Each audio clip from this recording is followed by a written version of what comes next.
পশ্চিমবঙ্গের পূর্ব বর্ধমানে তৃণমূল নেতার বিরুদ্ধে পঞ্চায়েত অফিসে তালা ঝুলিয়ে কর্মীদের আটকে রাখার অভিযোগ।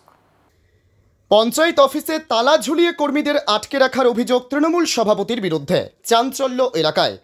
পূর্ব বর্ধমান জেলার ভাতারের বনপাস গ্রাম পঞ্চায়েত অফিসে তালা ঝুলিয়ে কর্মীদের আটকে রাখার অভিযোগে চাঞ্চল্য ছড়ালো।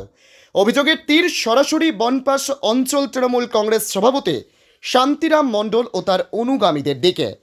বনপাস গ্রাম পঞ্চায়েতের প্রধান চম্পা আরস মাল বৃহস্পতিবার সংবাদ মাধ্যমের সামনে জানান, ওই দিন পঞ্চায়েতের সমস্ত সদস্যকে নিয়ে একটি গুরুত্বপূর্ণ মিটিং ডাকা হয়েছিল। মিটিং শুরুর আগেই হঠাৎ শান্তিরাম মণ্ডলের নেতৃত্বে কয়েকজন এসে পঞ্চায়েত ভবনের এনআরজিএস অফিস ঘরে তালা ঝুলিয়ে দেন। এর ফলে অফিসের ভেতরে থাকা ভারপ্রাপ্ত এনএস তাপস ঘোষ সহ আরও 2 কর্মী প্রায় 1 ঘন্টা আটকে পড়েন। অভিযোগ, এরপর শান্তিরাম মণ্ডল প্রধানের অফিসেও তালা ঝুলিয়ে দেওয়ার চেষ্টা করলে অন্য সদস্যরা বাধা দেন এবং একটি অশান্ত পরিস্থিতি তৈরি হয়। ঘটনার পেছনে রাজনৈতিক চাপের ইঙ্গিত দিয়েছেন প্রধান চম্পা আরস মাল। তিনি জানান, অঞ্চল সভাপতির ইচ্ছে মতো কাজ না করায় এই ধরনের আচরণ করা হয়েছে বলে মনে করছেন তিনি। বিষয়টি ইতিমধ্যেই ঊর্ধ্বতন প্রশাসনিক কর্তৃপক্ষকে জানানো হয়েছে, যদিও এ বিষয়ে শান্তিরাম মণ্ডল কোনো মন্তব্য করতে রাজি হননি। তার তরফে কোনো ব্যাখ্যা না মেলায় বিতর্ক আরও গভীর হয়েছে।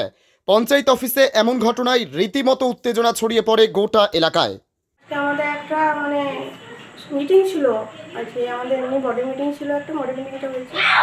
অঞ্চল সভাপতি বলেছিল সব সদস্যগুলোকে নিয়ে একটা মিটিং করবে ওই পঞ্চায়েতে। ওই হিসাবে আমরা 11টার সময় সকাল 11:30টার মধ্যে অফিসে হাজির হয়েছিলাম। দিয়ে মিটিং শুরু করার আগে তারপরে ওরা এনআরজিএসের রুমে অঞ্চল সভাপতি আরও লোক সবাইকে নিয়ে গিয়ে এনআরজিএস এবং এনএসের রুমটা চাবি দিয়ে দিয়েছিল।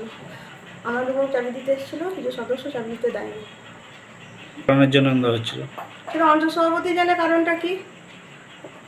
অঞ্চল সভাপতি যাদের করে নিয়ে গেছে তারাই জানবে কী জন্য করে চাবি দিতে গেছে না গেছে। ওদের যে কমপ্লেন জানাচ্ছে, পরে আমি এনএসকে আমার অফিস লেভেলে আমি তাদের জিজ্ঞাসা করেছি, বলেছে না সেরকম কোনো কমপ্লেন নেই, আমরা সবই ঠিক করেছি। আমি পরে পার্সোনাল নাম জিজ্ঞেস করেছি, আমাদের অফিসে সবাই জিজ্ঞাসা করা হয়েছিল। আমি কারণ কোনো দিয়ে তারপরে আমি আবার পরে আমাদের এটা হওয়ার পর আমি সব সদস্যকে নিয়ে আমার সুবোধন সবাই আছে, সবাইকে নিয়ে আমরা জিজ্ঞাসা করেছিলাম। তো বললো না ওইটা কোনো কিছু নয়, আমরা সঠিক ইয়ে করেছি। এনএস করবে, এসটি করবে, অফিসের কাজ করেছেন, তো প্রধান নিশ্চয়ই সেই জায়গায় যায় না। সেখানে সদস্য আছে, সবাই আছে, সেখানে কিছু প্রধান গিয়ে কোনো কিছু করে না। কিছু জিনিস যে কোনো জায়গায় নোটিশটা নিয়ে দেওয়া এইসব, কিন্তু সেগুলো বিচার না করে নোটিশ দেওয়াটা সঠিক না। আমাকে এইভাবে চাপ দেওয়া হয়।